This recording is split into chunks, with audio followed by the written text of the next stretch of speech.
Godfather. Pulled up to the scene in a 65 Bentley, dripped in Brioni, China doll with me, looking like a supermodel. Oh, what a feeling. 25 years old, 25 million. Today's the audition for the Godfather part. My life's already a movie, so when do I start? I walk up in Patsy's East 119th Street. Fat Tony Salerno gets a kiss on the cheek. I know my way around, not my first time here. Been doing overnight cigarette loans for 10 years. I say hello to Danny Pagano and Tough Tony. Nicky Domino gives me a nod, they all know me. They ask why I'm there so early, I say the part. They say what part? I say the movie, why not? I don't look like Carlo, they all begin laughing. 3 p.m. ready for the lights, cameras, action. Gianni, get in your zone. My name is Gianni Russo, a.k.a. Carlo, the infamous son-in-law from The Godfather. I'm now known as the Hollywood Godfather, and this is my... Welcome, everybody. It's time for another Hollywood Godfather podcast. And I got some tonight, but we all have an amazing guy with an amazing story. And I can't wait to get into it. I'm sure you're going to feel the same way. First, me being a gentleman, we have to introduce our lady first. How are you, my darling? I'm good. How are you? I'm here. Pat, my compadre, my friend, my writing partner. Pat, you're here? I'm here. Hi, everybody. Jeannie, since our guest is a friend of yours, why don't you set it up and start us off? So this tonight will be the Jeannie Raymond show. Okay. Which eventually will become that, but yeah. All right, Jeannie. All right. Take it away. Well, you may have heard of today's guest if you listen to the podcast Undisclosed, and the season was The State versus Gary Mitchum Reeves. And shortly after his season, he started his own podcast called Mitchum. And I'm here to tell you it is a treat. I listened every Monday. I call them Mitchum Mondays, and I couldn't wait to get in my car every Monday and check out those episodes. So that's what you've been doing on Mondays. What'd you say? I said, that's what you've been doing on Mondays, huh? That's my favorite thing about Mondays. I'll tell you what. It's a podcast, and he shares his stories about running moonshine, being wrongfully convicted, and growing up too fast.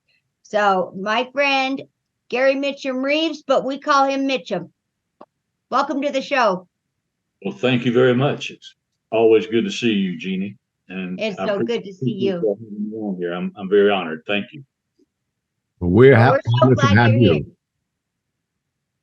All right. So I'll tell you the one thing. I listened to Mitchum's podcast, and I don't know which came first. My daughter asked me today.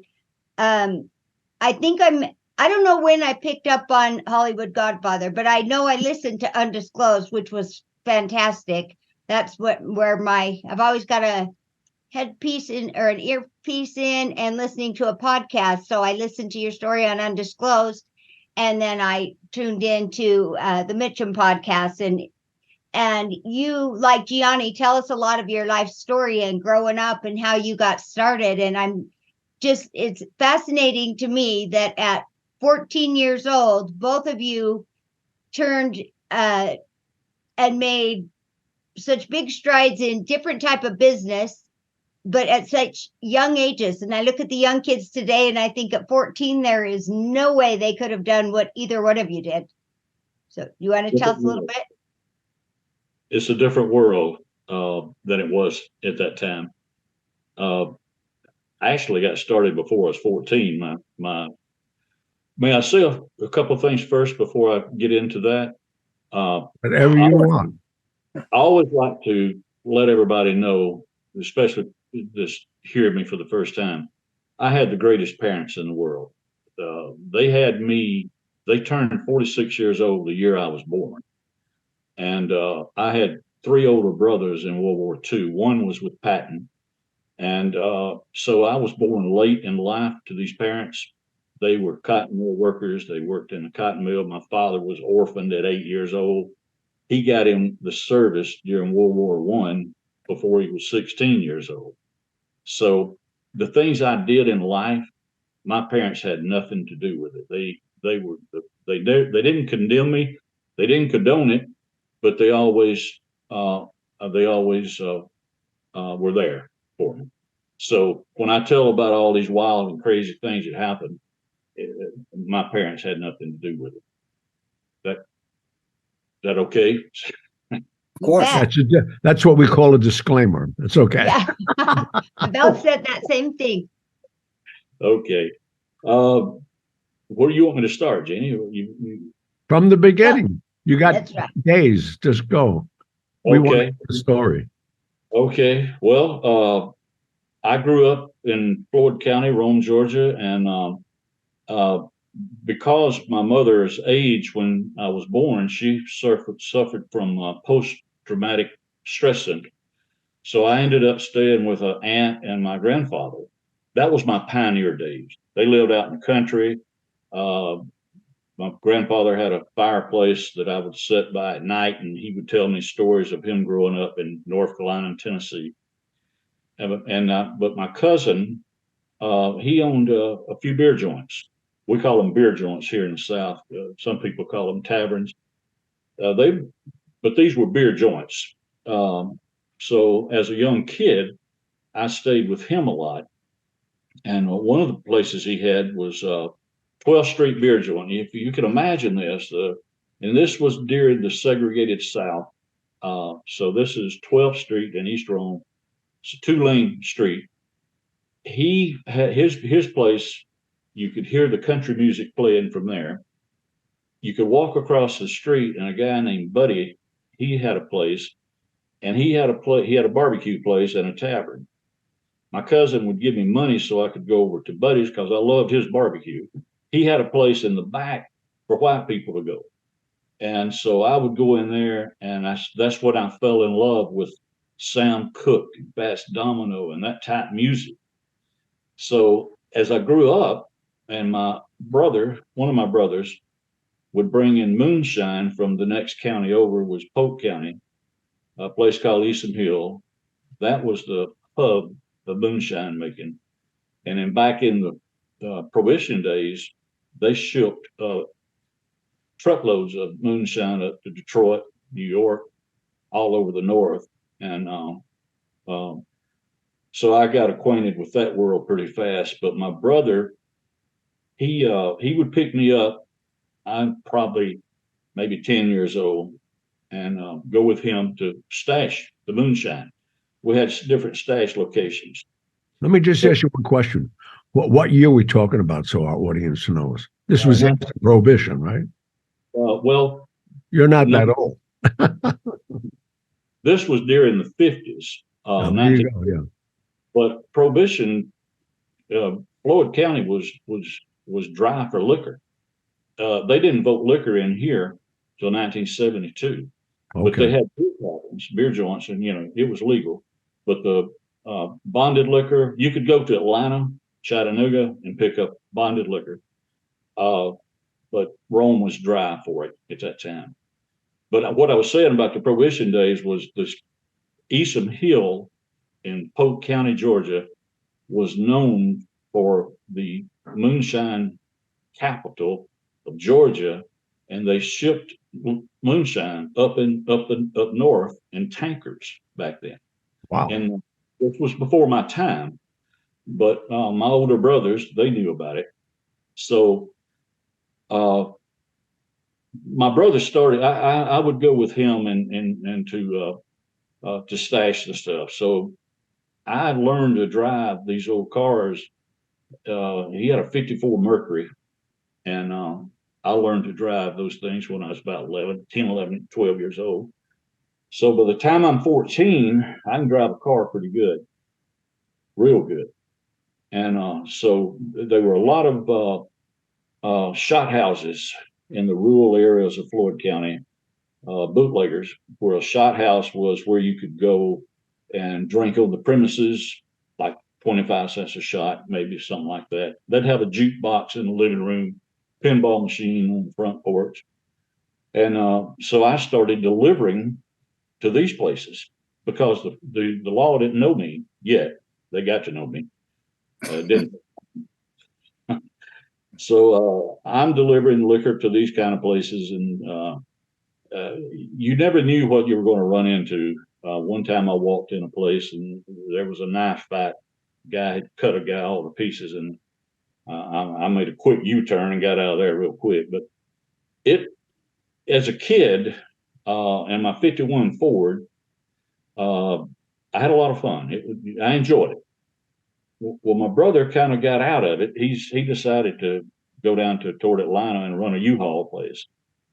But I graduated on into a little bigger time. The man that my brother had worked for, he furnished the liquor making material for a lot of the people who were making the whiskey, like the jugs. Back then, you didn't have the plastic jugs; you had the gallon Coke syrup jugs that the restaurants used, and you could buy those. They would deliver the sugar. One time, I had a load of sugar, taking it down to Eastern Hill, and we had a flat tire on the truck, so the police came by, held the flashlight for us while we changed the tire. He asked us what was hauling. We told him fertilizer. Uh, we got by with that one. You wouldn't get by with that one now. You load some fertilizer, they think you're going to blow something up. Yeah, yeah. Like I said, it's a different world now. So I got involved with the man who used to run tankers up to Detroit, and I got involved with him. So we started running liquor to Detroit. We'd get a U-Haul truck for my brother, and we would go to Dayton, Tennessee, and load up the liquor there from a moonshiner. How much And liquor? we had, I think that first trip we had probably 400 gallons in a U-Haul truck in gallon jugs. It was something close to that anyway. So my first trip, now this was my first time. It's in the wintertime, and we ran into a blizzard. It was snowing when we left Rome, but as further north we got, it just became a blizzard. So we're going up through Kentucky. You couldn't tell if it was on the highway or not. It was just we could nobody was on the road but us hardly. We couldn't stop. We had to get through it, but we managed to get there. So we get into Detroit. Now this is 1967, and they'd had the riots there in Detroit at that time. So this carload of guys meet us. These were black gentlemen. They meet us and lead us through Detroit. We go over to the Canadian border, and they stand guard with shotguns, machine guns, and pistols. And we unload the liquor. Now the scary part was, first of all, we couldn't even get through there if we hadn't had the escort. So we go back to this gentleman's house that was buying the liquor, paying for it. You got to go down in a basement. A little scary for me. Now the man I'm with, he knew these people, but I'm having to trust him that we're going to come out of there alive. So, how old are you at this point? I was just about to ask that. I probably was about 19 years old, I guess. Okay. I was a high mileage 19-year-old, put it that way. I'd already been through a lot at that time. So we get down in the basement, and when you get down there, man, he had a bar down there. I mean, it was like going into a lounge in Atlanta. Had the lights, the jukebox. You could get any kind of drink you wanted. But what they really liked to get a hold of was that good Tennessee moonshine whiskey. And he would sell that. He made a lot of money on it. He made more money on it than we did. What's the markup? I think we paid in 1967, seemed like we paid $4 a gallon. We were delivering it for $8, $9, $10 a gallon. And then he was selling it by the shots. So he made good money. I know we went back in the spring, and he told us that he had cleared 10 grand. And the problem he was going to have to hide this money. He couldn't, he had the bar, which that was a legal bar he had, but he couldn't show the money I said, I'd like to have that problem that I've got. So out of your 400 gallons, he made a $10,000 profit. Well, I can According to- understand that. Yeah. By the Yeah. shot, even if he's Uh, getting 50 cents a shot, you're going to get a lot of money. Yeah, Yeah. yeah. We went Why back don't in. you rob him? That's what I would have done. So Mitchum, I've never asked you, and I don't know if you ever said, and you may not want to say now, but I know the people making the moonshine were the same people? Was it one just whole big group of people, or how'd that work? Oh, they were whiskey makers all over these mountains. I mean, Oh, so you were running for everybody? oh no, we didn't run for everybody. We but we furnished the making material to a lot of different ones that we furnished the jugs and the sugar and the yeast and all of that for. But no, they were quite a few, and the stash locations we had with my brother was out in the Floyd County rural country area where we would have different places. Now, a lot of the liquor runners would have stash locations out there. So if my brother brought in a couple of 100 gallons and we ran out before we could get back and get another load, we would borrow some from somebody else. Now, you couldn't borrow from just anybody. Some of these people were dangerous to borrow from, but they borrowed from us, we borrowed from them, and kind of had an understanding. How So long how did that go on? involved in this operation, running back and forth? I'm sorry.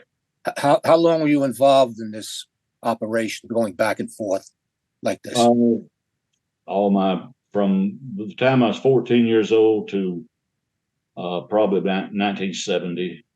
And I also brought in bonded liquor out of Atlanta and Chattanooga. And life was simple back then. The bootleggers that sold whiskey sold it only in pints and half pints, and $5 a pint, $2.50 for a half a pint, bourbon or blend. So it was simple. I would go to Atlanta, get a trunk load of pints and half pints, and I had 2-3 different people that I delivered a haul for, and I did that. They voted liquor in here in 1972, and I did that even after they voted liquor in, because you still couldn't get it on Sunday, except from the bootleggers. So I still had a little business going there for a while. Were you ever caught? Never got caught. Close calls, had some car chases. Oh man, we had, our cars were a lot faster than the police cars at that time.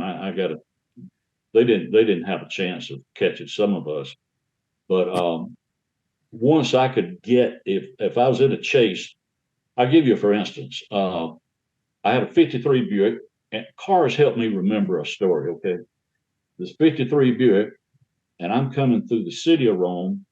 Now, Rome had a well-known brothel here, Pegasus Brothel, known all over the world. The reason was the military guys from Fort Benning, Dobbins, they would come in here to Rome, and then they'd go all over the world and tell about Pegasus.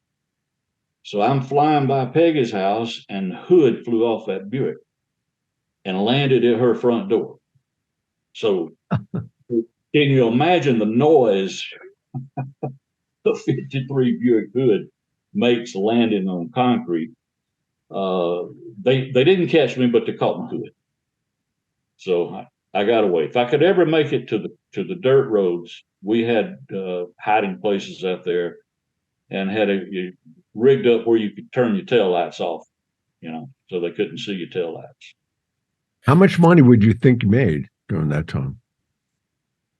I made a good bit, but I spent it as fast as I could make it. And, when you're young and you ain't got good sense anyway, and you just going through life and having a good time spending it.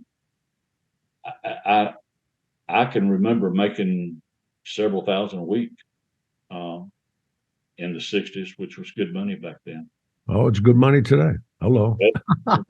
Yeah. When you made these runs, I mean, you obviously had to worry about people hijacking your load.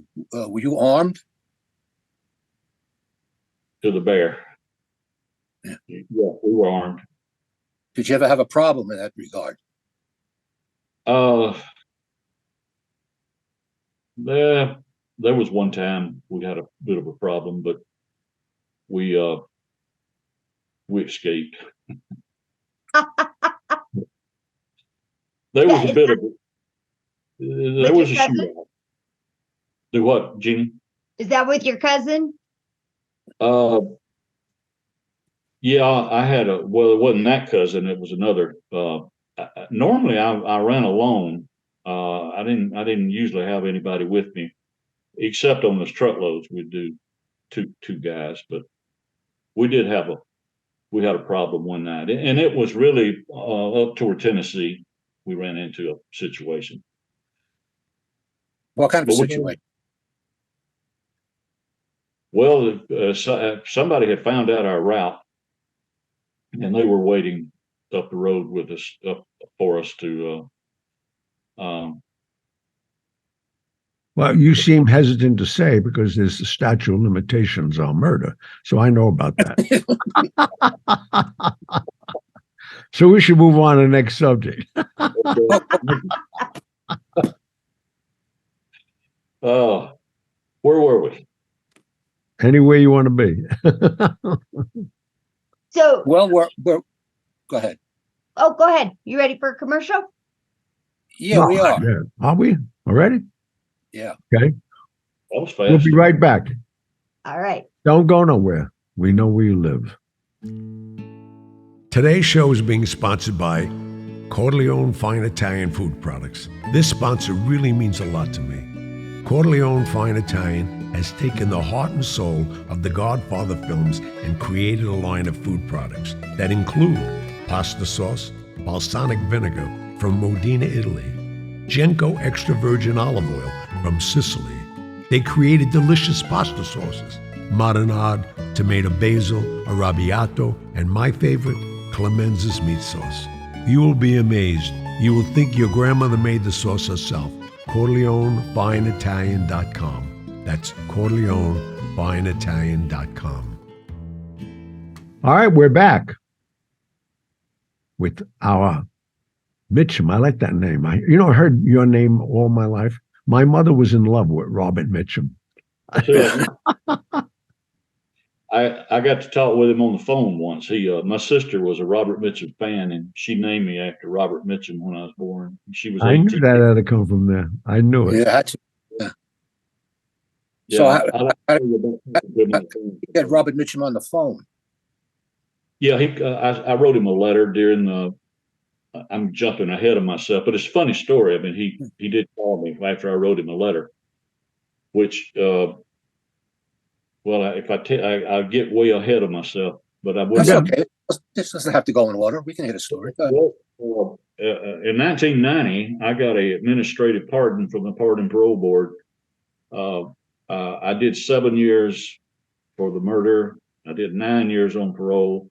And then in 1990, I got that pardon. So I couldn't try to do anything about the wrongful conviction until let's hold it up right there since we started on that. Let's talk about that. See, that's what he said. He knows. Yeah. He knows the scenario in All order. right. Let's back it up and let's just say Just make an editing note for Mike. That's all. Yeah, okay. Yeah. Go ahead. all right. No, it's not your fault. All right. So when I first heard about Mitchum, it was on the podcast Undisclosed. And that was with Rabia Chaudhry and Susan Simpson. And they highlighted Mitchum's show for a season, which has seemed to be entangled with a couple of different seasons that Undisclosed has taken over. But can you tell us how you got involved with that show or that podcast? Yeah, it was 2016. They were here working on Joey Watkins' story, who he was wrongfully convicted. And by the way, he was just exonerated a few weeks ago after 23 years. Wow. I'm one of four men in this county that was wrongfully convicted. Two of those men were exonerated last year after serving 25 years each. Joey served 23 years. I did 16. Okay, let's stop right there. We don't know what you were convicted of. Let's start with that story. Okay. What happened? Where do you want me to go? Well, you were arrested and convicted for murdering your wife. Yes. Yes. Okay, let's start with how you got married and what happened. How long were you married? What happened? How did it lead up to doing jail time? We got together in about 68, 69, somewhere in there, and we opened up a beer joint. Her name was Grace, and we called it Grace's Place. We'd only been open 2 or 3 weeks. A guy came in there and shot a guy. These were the kind of places that were around here. It was just the Wild West here. So Grace and I had a son together, and we opened up the beer joint. We had the beer joint from 1969 through 1970. After the man got shot in the place, he didn't die, but when that happens, the police would set down the highway and then they would stop every car that left there. Well, that don't take long if you're out of business. So we were out of business. It didn't take too long. And I went to Atlanta and got a job running a liquor store, package store in Atlanta. Well, by then I'm trying to be as straight as I can. Of course, I was still bringing in bonded liquor out of Atlanta into Rome. Grace and I. So semi-straight? Sorry. So just a little, all right. But just checking on you. I'm bringing in bonded liquor on the weekends, and then I make a back haul with marijuana. It was a pretty big thing at that time. So I could take 5-10 pounds of marijuana back to Atlanta. I had people that would take it all at one lick. So, guys got to make a living. Grace and I split up then in 1974, and I had custody of our son. So in 1974, I come back to Rome. We get back together, and I invest in a beer joint with her again. And that's one of the biggest mistakes that I ever made in my life. So the world I lived in ended about as fast as I lived it. 1974, August the 13th, 1974, was an election. The judge that hated me, he lost the election, and another judge took his place. Anyway, that's that story there. Good Lord. So we were going to have to close on that Tuesday because it was an election day, and then back then you had to close on election days. Now keep in mind, I've been trying to remember something all these years that I didn't see. The people that did the murder, person that did the murder, they had drugged me with Quaaludes and morphine, and I didn't know I was drugged. All I know was I woke up in jail on Tuesday morning, August the 13th, with a judge and a detective reading a murder warrant off to me that I had supposedly killed Grace, and it was definitely an overkill. She was shot many times and was shot after she was on the floor. Wait, where did this happen? It happened in Rome at a house that I had rented on east part of Rome, Maple Street. House is still there. Okay, you woke up, just so I got this straight, you woke up in jail. Where did they pick you up? I mean, I agree you were unconscious and all that, but where did they get you? Well, I had made it to my mother and father's house with my son, and I had laid him down in the bed, and I lay down on a little day bed they had there and passed out. this was in August, hot August, but my parents knew how to keep a house cool without air conditioning. There was fans and trees. And my mother had 5 sons. There were 5 of us boys, 1 girl. So anytime any of us came and just laid down, well, she'd cover you with a sheet because you catch a cold if you don't have some cover on you. They used that against me at the trial. How? Why? Well, the way they put it at the trial, that I shot and killed her, ran to my parents' house and got in the bed and covered myself with my clothes still on. I mean, they made it look like that. That was not the way it happened. I had a gun. The gun I had not been fired. So, but let me go back to when they read the murder warrant off to me. Then they carried me. It happened in the city of Rome. So they had to take me to the Floyd County Jail, where that was the sheriff's department. So they carried me to the Floyd County Jail.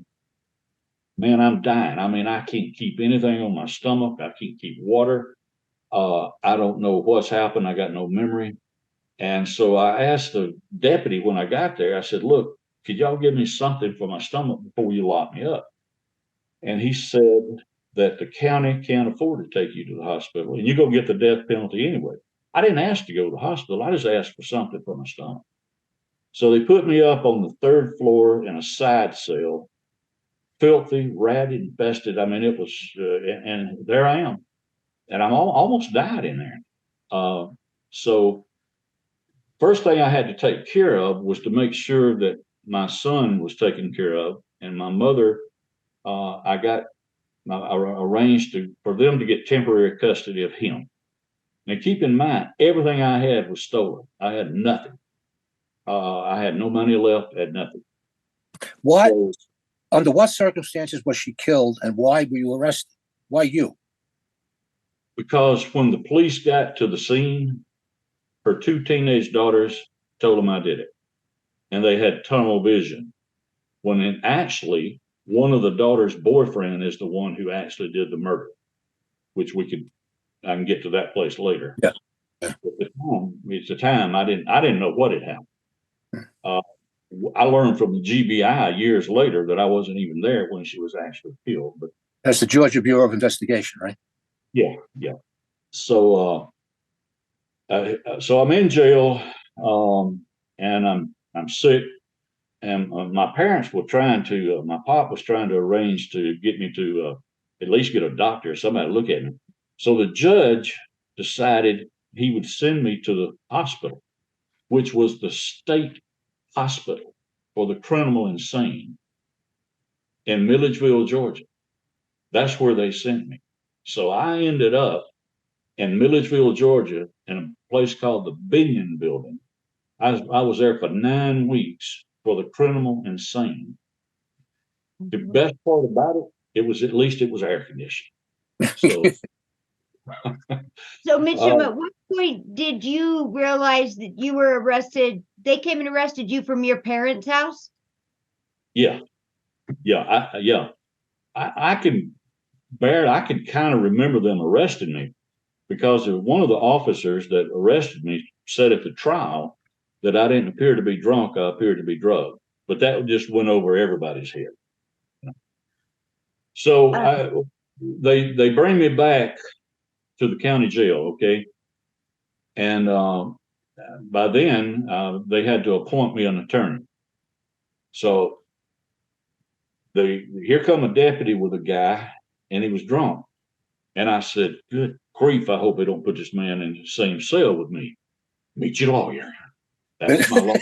That's your lawyer. Yeah. Meet your lawyer. And he was drunk. And he asked me for, he said, have you got $5 I could get a pint of whiskey with? I didn't have 5. I mean, I had nothing. So the sheriff had to make him leave. Well, I didn't see him again for a couple of weeks later, and he was drunk then. So the sheriff told him, said, look, if you can't come up here sober, I'm gonna have to lock you up. I said, don't put him in the same cell with me. You know. So this is Mitchum, this is a capital case, and they supply you with a drunk attorney. Did you wind up going to trial with this guy? Wait, I tell you. Yeah. Yeah, I did. But he died 9 months after the trial from cirrhosis of the liver. The guy was sick. He was sick. Oh, wow. So they sent at one time they sent another attorney up there for me to talk to. And if y'all remember the old Western shows on TV, the Wyatt Earp and Bat Masterson, Gene Barry played Wyatt Earp, wore a derby hat and cane. This guy came in, he's a lawyer, right? And he looks like Wyatt Earp. I mean, it looks like Bat Masterson, got the derby hat, got the cane. I don't know if the guy's going to a costume party or what, but he came in real cocky and says, I don't care if you're guilty or innocent, $10,000, I'll get you out of this. I didn't have that, couldn't get it. He tipped his derby hat and walked out the door. There's a story about that, and I'll tell you about that later, about the $10,000 club in Floyd County.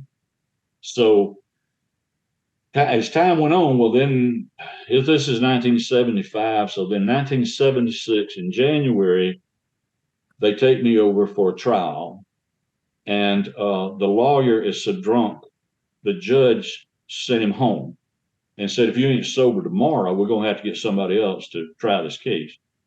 So the next day he was so hung over in such bad shape, he couldn't strike the jury. So they got another lawyer, and I knew him. He was a customer of the bootleggers that I sold to. He just happened to be sober that day. So my sister was there, and she kept records and notes of everything that happened. And she had the time down that they struck a jury. They took a recess. They went to lunch. And in a 5-hour trial with a drunk lawyer, they found me guilty and sentenced me to life. Your trial took 5 hours. 5 hours. How long did they deliberate? Did they have a jury? Yeah. How long did the jury deliberate? Like 5 minutes. 5 hour period. I mean, they didn't deliberate. Well, one of the jury foreman, the foreman of the jury, his wife was a judge's secretary. You got to understand my story, the political arena in Floyd County, Georgia, in those years. Kangaroo court. I got a copy of a letter here that the preachers of Floyd County sent a letter to the judge, the district attorney, that they were concerned about organized crime and white slavery and all this stuff happening in Rome. And they'd like something to be done about it, but they sent the letter to one of the men that had a lot of control over that happening. So the $10,000 club, the guy wanted $10,000. They was an AMVETS club here, and they called it the $10,000 club. That's where the judges, the lawyers, the district attorney, they'd meet there. So anybody that had a case, if they had 10 grand, they could pay that 10 grand, and everybody got a cut of that, and they could get you out of that. That's why he told me he didn't care if I was innocent or guilty. But for $10,000, if I had $10,000, let's get back to Did they ever find that out? Did that ever get disclosed to the public about that club? No. It went on for years. Finally things kind of got civilized around here. Really, I tell you the truth, when things began to change is when they finally voted liquor in. Now, the prostitution was still going on for a long time, but Rome's a lot different now than it was back then. It's a lot different. Okay, the crime when your wife was killed, why was she killed? I wouldn't learn that until 2016. That many years later, all those years later, I didn't know that until the Undisclosed Podcast people investigated my case. But you mentioned earlier that her boyfriend did it. Her daughter's boyfriend killed you. What was that about? Oh, great. But he killed a lot of more people too. Why Why did he kill your wife is what I want to know. Well, What he specialized in was killing people for insurance money. He finally got caught for that in 1981 in Chatsworth, Georgia. This guy hired him to kill his stepson to collect the insurance policy. And the way he would do would to drug them with Quaaludes and morphine and try to make it look like an accident or something like that.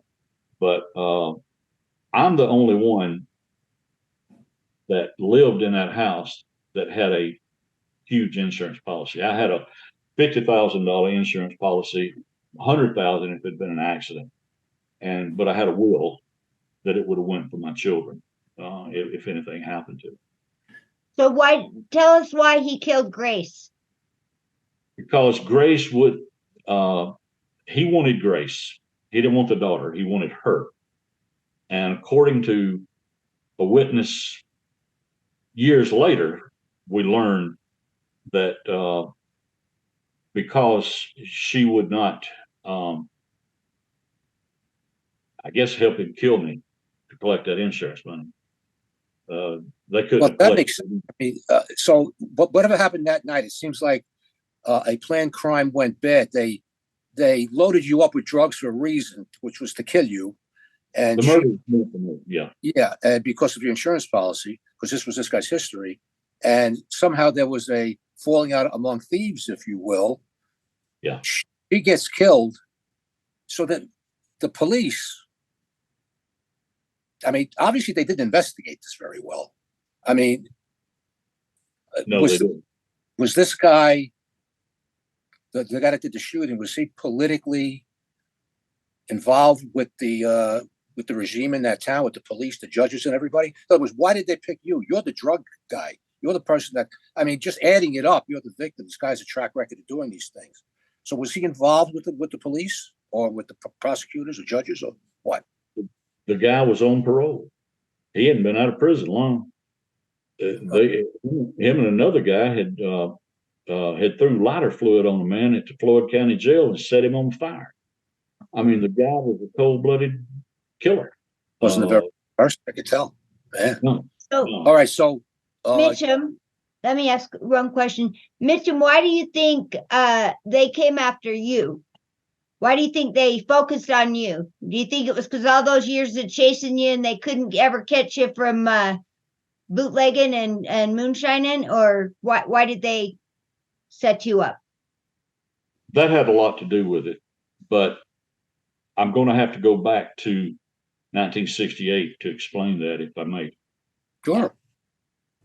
In 1968, the Dixie Mafia was pretty big around here.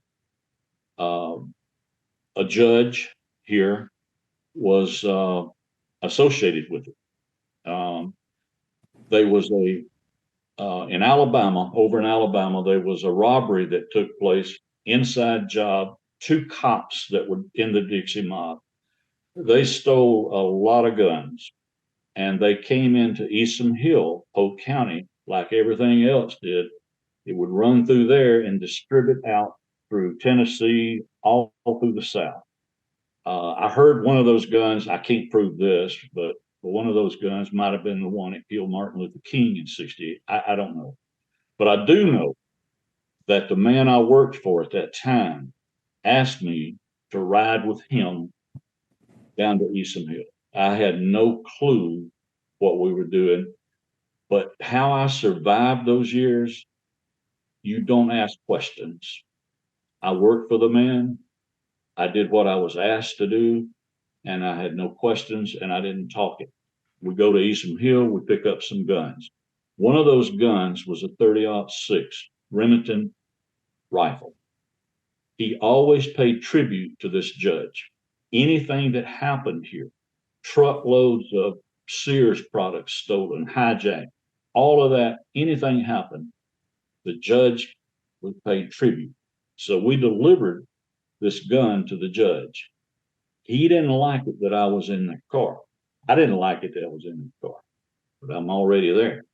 So the man I worked for, he just told me, he said, there'll be a dead bootlegger in a few days. I didn't ask any questions, but a few days later, a man who was a pretty big time bootlegger he had been caught for a load of bonded liquor coming into Rome and was facing time. He went down to that $10,000 club where the DA and the judges and all met, and he made a threat that if he went to prison, he was taking some people with him. He was scheduled to go before the grand jury, and that's signed his death certificate. He was killed, and it's never been solved. It's still unsolved.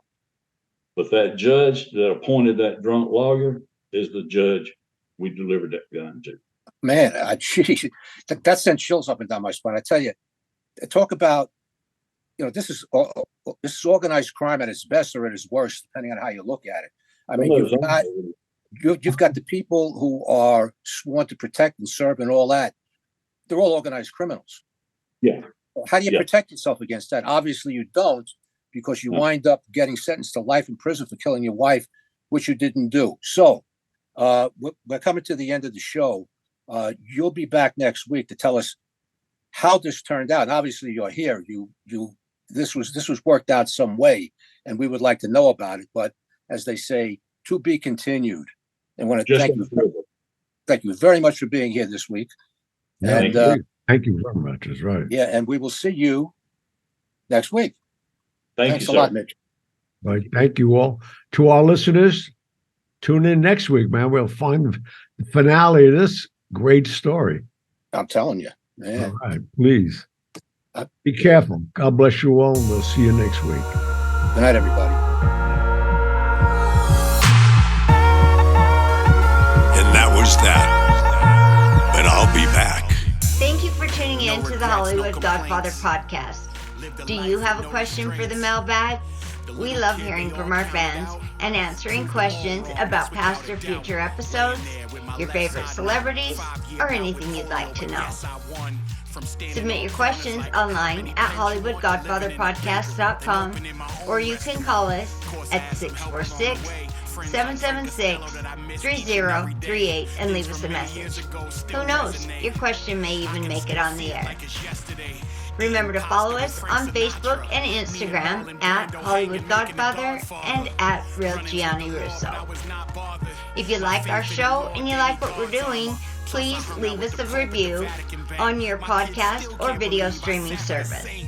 Don't forget to hit the subscribe button so you never miss an episode. Now we'll be back next week with a new exciting show, and who knows who may be joining us. Until next time. I'll never get too old to have a little fun. Come on, I'm Gianni Russo, a genuine one of a kind. What a ride it's been, this life of mine. And I ain't done yet. I'll be back. Until next time. And that was that.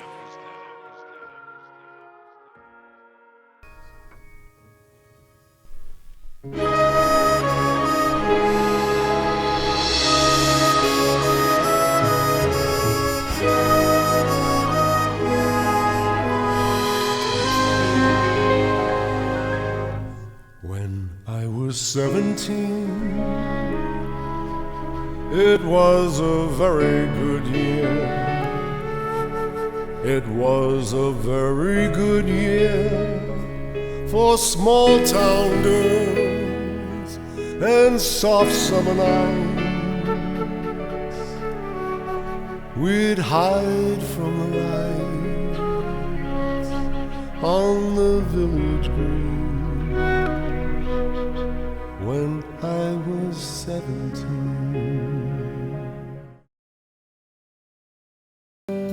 I didn't mind waiting